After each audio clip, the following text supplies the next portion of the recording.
Hi friends, இது உங்கள் மணப்பெண் சமையல். இன்னைக்கு நம்ம வீட்ல திருப்பதி லட்டு பண்ண போறோம். அதோட மனம், அதோட சுவை, அதோட தரம் மாறாம அதே மாதிரி நம்ம வீட்ல பண்ண போறோம். friends, வீடியோவை ஸ்கிப் பண்ணாம ஃபுல்லா பாத்தீங்கன்னா உங்களுக்கு கரெக்ட்டா செய்ய வரும். இன்னும் மணப்பெண் சமையலை சப்ஸ்கிரைப் பண்ணாதவங்க வீடியோ கீழ இருக்க ரெட் கலர் சப்ஸ்கிரைப் பட்டனை பிரஸ் பண்ணிட்டு பக்கத்துல இருக்க பெல் சிம்பலை கிளிக் பண்ணும்போது ஆல் செலக்ட் பண்ணி நீங்க கிளிக் பண்ணீங்கன்னா உங்களுக்கு நோட்டிஃபிகேஷன் கரெக்ட்டா வந்துரும் friends, லட்டோட முதல் ப்ராசஸ் பார்க்க போறோம். அதுக்கு ஒரு பவுல் எடுத்துக்கோங்க. அடுத்து பாத்தீங்கன்னா அஞ்சரைப்பெட்டியில் இருக்க கப் அளவுக்கு நம்ம எடுத்துக்கலாம். அதுல அரை கப் அளவுக்கு நீங்க வந்து சக்கரை எடுத்துக்கோங்க friends. அடுத்து பாத்தீங்கன்னா 1/4 கப் அளவுக்கு நீங்க வந்து பால் பவுடர் எடுத்துக்கோங்க. இப்போ நம்மளோட சக்கரையும் பால் பவுடரும் வந்து நல்லா மிக்ஸ் ஆகணும். சோ அதுக்காக வந்து பீட்டர் யூஸ் பண்ணி நம்ம மிக்ஸ் பண்ணிக்கலாம். நல்லா மிக்ஸ் ஆன பிறகு நம்ம நல்லா காய்ச்சி ஆற வச்சிருக்கோம் ஒரு கப் பால், அதாவது பாத்தீங்கன்னா 150 ml இருக்கும். அந்த பாலை வந்து நம்மளோட சக்கரையில ஆட் பண்ணிடலாம். இப்போ பாத்தீங்கன்னா இந்த சக்கரை வந்து நம்மளோட பால்ல வந்து நல்லா கரைஞ்சிரணும். அந்த அளவுக்கு நீங்க வந்து பீட் பண்ணிக்கோங்க. அடுத்து பாத்தீங்கன்னா நம்ம சக்கரை எந்த அளவுக்கு எடுக்கிறோமோ அதே கப்ல அதே அளவுல நீங்க அரிசி மாவு எடுத்து ஆட் பண்ணிக்கோங்க. ஆட் பண்ணிட்டு நல்லா கட்டி இல்லாம நம்மளோட பால்ல வந்து நல்லா கலந்து விட்டுருங்க ஃப்ரெண்ட்ஸ். கொஞ்சம் கூட கட்டி இருக்க கூடாது. அந்த அளவுக்கு நீங்க வந்து நல்லா பீட் பண்ணிக்கோங்க. பீட்டர் இல்லைன்னா நீங்க கை யூஸ் பண்ணி கூட நீங்க வந்து கிளறி விட்டுக்கலாம். ஃப்ரெண்ட்ஸ், அடுத்து நம்ம என்ன சேர்க்க போறோம்னா 200 கிராம் அளவுக்கு வந்து கடலை மாவு சேர்க்க போறோம். கடலை மாவை வந்து ஒரேடியா நம்மளோட பால்ல சேர்க்க கூடாது. கொஞ்சம் கொஞ்சமா நீங்க சேர்த்து பீட் பண்ணாதான் உங்களுக்கு வந்து கட்டி இல்லாம கிடைக்கும். அதனால நீங்க என்ன பண்ண போறீங்கன்னா நம்மளோட கடலை மாவை நல்லா கொஞ்சம் கொஞ்சமா எடுத்து நீங்க வந்து ஆட் பண்ணி அப்படியே கட்டி இல்லாம நல்லா பீட் பண்ணி நம்ம தோசை மாவு பதத்துக்கு நீங்க கொண்டு வர போறீங்க ஃப்ரெண்ட்ஸ்.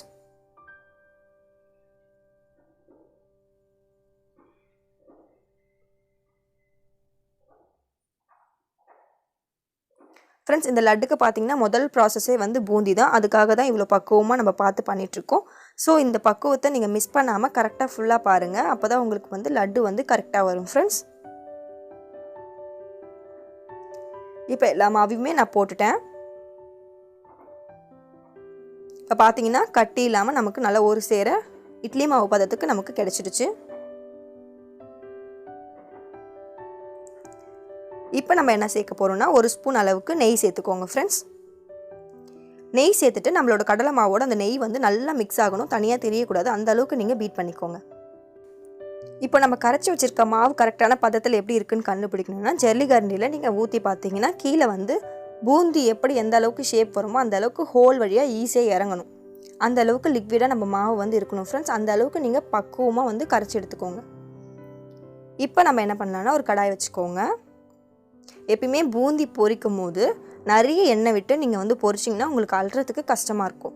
அதுக்காக வந்து நீங்கள் கொஞ்சமாக எண்ணெய் விட்டுட்டு அதில் நீங்கள் பூந்தி போட்டிங்கன்னா உங்களுக்கு ஈஸியாக அல்றதுக்கு ரொம்ப ஈஸியாக இருக்கும்.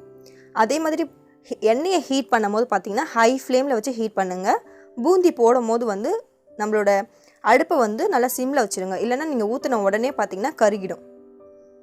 இந்த பக்குவத்தில் நீங்கள் பூந்தி போட்டிங்கன்னா உங்களுக்கு பூந்தியோட கலர் பார்த்தீங்கன்னா நல்லா எல்லோவாக உங்களுக்கு கிடைக்கும் ஃப்ரெண்ட்ஸ். அதே மாதிரி பார்த்தீங்கன்னா நல்லா கிறிஸ்பியாக இருக்கும். ஸோ நீங்கள் வந்து அடுப்பு தீயை வந்து நல்லா பக்குவமாக வச்சு எடுத்தால் மட்டும்தான் உங்களுக்கு பூந்தி பார்த்தீங்கன்னா கருகாமல் நல்லா உதிரி உதிரியாக கிடைக்கும் ஃப்ரெண்ட்ஸ். அதே மாதிரி எண்ணெயில் ஒரேடியாக நீங்கள் ஊற்றிடக்கூடாது. எண்ணெய் எந்த அளவுக்கு பூந்தி பிடிக்குதோ அந்த அளவுக்கு மட்டும்தான் நீங்கள் பூந்தி வந்து விடணும். அதிகமாக விட்டிங்கன்னா எல்லாமே ஒன்று ஒன்றா ஒட்டிக்கும். ஸோ இடம் எப்படி இருக்குன்னு பார்த்து குறைவாக ஊற்றிக்கோங்க ஃப்ரெண்ட்ஸ் பூந்தி எண்ணெயில். இப்போ நம்ம வந்து லட்டுக்கு தேவையான பூந்தியை வந்து ரெடி பண்ணியாச்சு ஃப்ரெண்ட்ஸ். நல்லா உதிரி உதிரியாக இந்த அளவுக்கு நீங்கள் செஞ்சால் மட்டும்தான் உங்களுக்கு திருப்பதி லட்டு நல்லா பக்குவமாக கிடைக்கும் ஃப்ரெண்ட்ஸ். இப்போ லட்டுக்கு வந்து ரெண்டாவது ப்ராசஸ் பண்ண போகிறோம். ரொம்ப முக்கியமான ப்ராசஸ். எப்பயுமே திருப்பதி லட்டு பார்த்தீங்கன்னா பூந்தியாக இருக்காது. ஸோ அதுக்காக நம்ம என்ன பண்ண போகிறோம்னா மிக்ஸி ஜாரில் நம்ம ரெடி பண்ணி வச்சுருக்க பூந்தியை போட்டுட்டு ஏலக்காய் ஃப்ளேவர் பார்த்தீங்கன்னா திருப்பதி லட்டில் அதிகமாக இருக்கும். ஸோ நம்ம கொஞ்சம் கொஞ்சமாக அரைக்கிறதுனால ஒவ்வொரு தடவையும் ஒவ்வொரு ஏலக்காய் ஆட் பண்ணி நான் அரைச்சி எடுத்துக்க போகிறேன். அரைக்கும் போது பார்த்தீங்கன்னா நல்லா கொரப்பாக நீங்கள் அரைக்கணும். அதாவது 1-2 பூந்தி முழுசாக தெரியணும். இந்த மாதிரி நீங்கள் எல்லா பூந்தியுமே நல்லா அரைச்சி எடுத்துக்கோங்க. ஏலக்காய் ஃப்ளேவர் அதிகமாக இருக்கணும் ஃப்ரெண்ட்ஸ். எப்பயுமே திருப்பதி லட்டில் ஏலக்காய் ஃப்ளேவர் அதிகமாக இருக்கும். இதுதான் முதல் டிப்பு திருப்பதி லட்டுக்கு. இப்போ நம்ம எல்லாத்தையுமே அரைச்சாச்சு. கலர் பார்த்தீங்கன்னா கரெக்டாக வந்து திருப்பதி லட்டு கலர் நமக்கு கிடைச்சிருச்சு ஃப்ரெண்ட்ஸ். இந்த அளவுக்கு நீங்கள் பூந்தியை வந்து கரெக்டாக பொரிச்சு எடுக்கணும். இது வரைக்கும் நீங்கள் கரெக்டாக பண்ணிங்கன்னா உங்களுக்கு திருப்பதி லட்டு வந்து பாதி நம்ம ரெடி பண்ணியாச்சுன்னு அர்த்தம் ஃப்ரெண்ட்ஸ். அடுத்தபடி நம்ம என்ன சேர்க்க போகிறோம்னா பாகு. அதுக்காக நம்ம என்ன பண்ணணும்னா ஒரு பேன் எடுத்துக்கிட்டு நம்ம மெஷர்மெண்ட் கப்பில் ஒரு கப் அளவுக்கு நான் சக்கரை எடுத்துருக்கேன். அரை கப் அளவுக்கு தண்ணி விட்டுக்கிறேன். நல்லா மீடியமான ஃப்ளேமில் வச்சு பாகு காய்ச்சுங்க. பாகோட பக்குவம் வந்து நான் உங்களுக்கு சொல்லி தர போகிறேன். வீடியோவை ஸ்கிப் பண்ணாமல் கரெக்டாக பார்த்துட்டு வாங்க ஃப்ரெண்ட்ஸ்.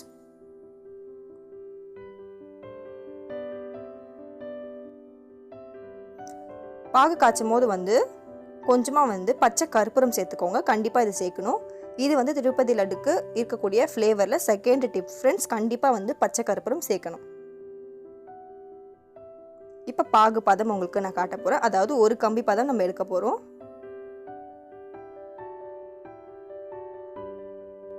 பார்த்தீங்கன்னா ஒரு கம்பி அளவுக்கு உங்களுக்கு வரும். அது வந்து பிரேக் ஆகக்கூடாது. அந்த அளவுக்கு நீங்கள் கம்பி பதம் எடுக்கணும்.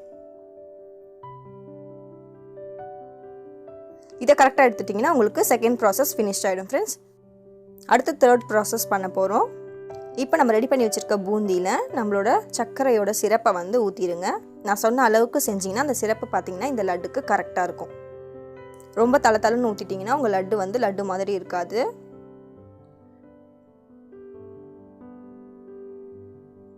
இப்போ நம்ம சிரப்பை ஊற்றிட்டு நம்ம கரண்டி வச்சு மிக்ஸ் கொடுக்குறோம். ஏன்னா நல்லா சூடாக இருக்கும் இல்லையா, அதுக்காக கை வைக்கக்கூடாது.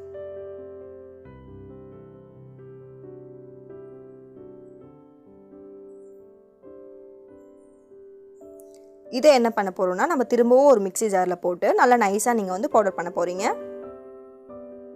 கூடவே பார்த்தீங்கன்னா ஏலக்காய் ஆட் பண்ணிகிட்டே தான் இருக்கணும். எப்பப்பெல்லாம் நீங்கள் மிக்சியில் போடுறீங்களோ அப்பப்பெல்லாம் நீங்கள் வந்து ஏலக்காய் ஆட் பண்ணிகிட்டே இருங்க ஃப்ரெண்ட்ஸ்.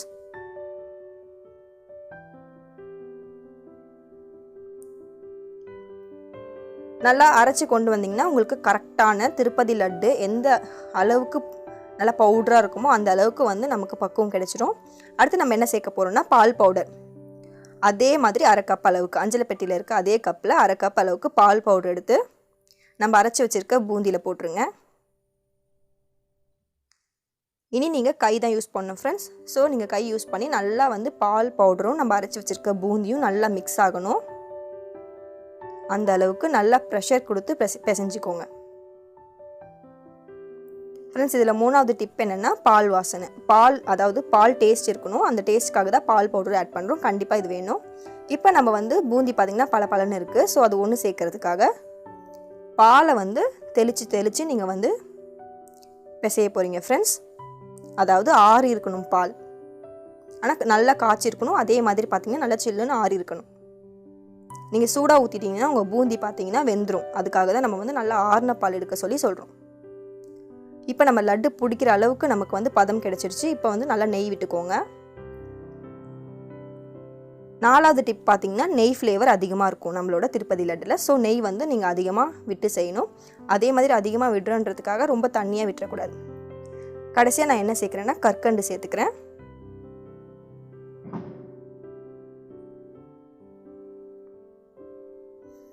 எல்லாமே சேர்த்தாச்சு. இப்போ நம்ம நல்லா வந்து மிக்ஸ் பண்ணிக்கலாம்.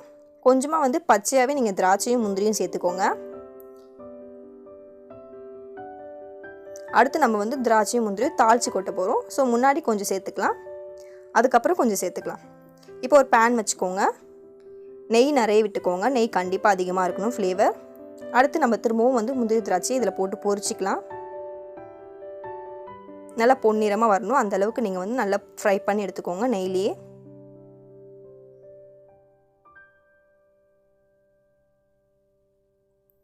இப்போ நம்ம ரெடி பண்ணி வச்சுருக்க லட்டு மிக்ஸில் வந்து இதை ஊற்றிடுங்க.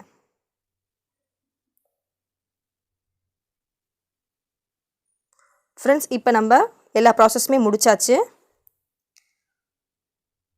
சூடு ஆறின பிறகு நல்லா கை வச்சு நல்லா நம்மளோட லட்டுக்கு வந்து நல்லா பிசையணும். அதாவது மசாஜ் பண்ணுற அளவுக்கு நீங்கள் பிசையணும். அப்போ தான் நீங்கள் லட்டு பிடிக்கும் போது கரெக்டாக ஒட்டி உங்களுக்கு கரெக்டாக கிடைக்கும். திருப்பதி லட்டு பார்த்திங்கன்னா ரொம்ப ரவுண்ட் ஷேப்பில் இருக்காது. ஸோ அதுக்கேற்ற மாதிரி நீங்கள் ரவுண்ட் பண்ணிக்கோங்க. நமக்கு எப்படி வந்திருக்கு பாருங்கள். நல்லா வந்து தண்ணி பக்குவம்லாம் கரெக்டாக வச்சுருக்கோம். ஸோ இந்த அளவுக்கு உங்களுக்கு கிடைச்சா மட்டும்தான் நீங்கள் ரெடி பண்ண திருப்பதி லட்டு கரெக்டுன்னு அர்த்தம் ஃப்ரெண்ட்ஸ். உதிரக்கூடாது. நம்ம உருண்டை பிடிச்ச பிறகு உதிரக்கூடாது. அந்த அளவுக்கு நீங்கள் வந்து நல்லா டைட் கொடுத்து ஷேப் இல்லாமல் நீங்கள் ரவுண்ட் பண்ணணும். அப்போ தான் வந்து திருப்பதி லட்டு மாதிரி இருக்கும்.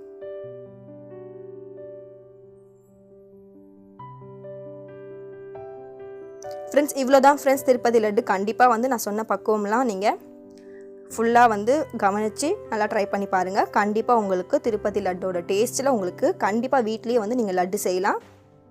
ஃப்ரெண்ட்ஸ், இப்போ நம்ம திருப்பதி லட்டை தயாரிச்சாச்சு. இப்போ திருப்பதி லட்டு வந்து கரெக்டான சுவையில் தான் இருக்குது அப்படின்ற பக்குவத்தை எப்படி நீங்கள் பார்த்து கண்டுபிடிக்க போகிறீங்கன்னா, இதில் ஒரு 3 முக்கியமான மனம் இருக்குது. அது என்னென்ன மனம்னா, முதல்ல வந்து கமகமன்னு நெய் வாசனை, அடுத்து வந்து தெய்வீகமான பச்சை கருப்புற வாசனை, அடுத்து பார்த்தீங்கன்னா ஏலக்காய் வாசனை. இந்த 3 வாசனையும் உங்களுக்கு வந்து நீங்கள் நுகரும் போது உங்களுக்கு தெரியணும். அதே மாதிரி சாப்பிடும் போதும் பார்த்தீங்கன்னா இதில் இருக்க இந்த 3 வாசனையும் உங்களுக்கு தெரியணும். அதே மாதிரி நம்ம சேர்த்துருக்க பால் பவுடரோட வாசனை முக்கியமாக இருக்கணும். இது எல்லாமே உங்களுக்கு இருந்தால் தான் நீங்கள் பண்ண லட்டு வந்து கரெக்டான பக்குவத்திலையும் திருப்பதி லட்டோட சுவையிலையும் நீங்கள் பண்ணியிருக்கீங்கன்னு அர்த்தம் ஃப்ரெண்ட்ஸ். கண்டிப்பாக ட்ரை பண்ணி பாருங்கள் ஃப்ரெண்ட்ஸ். Bye friends.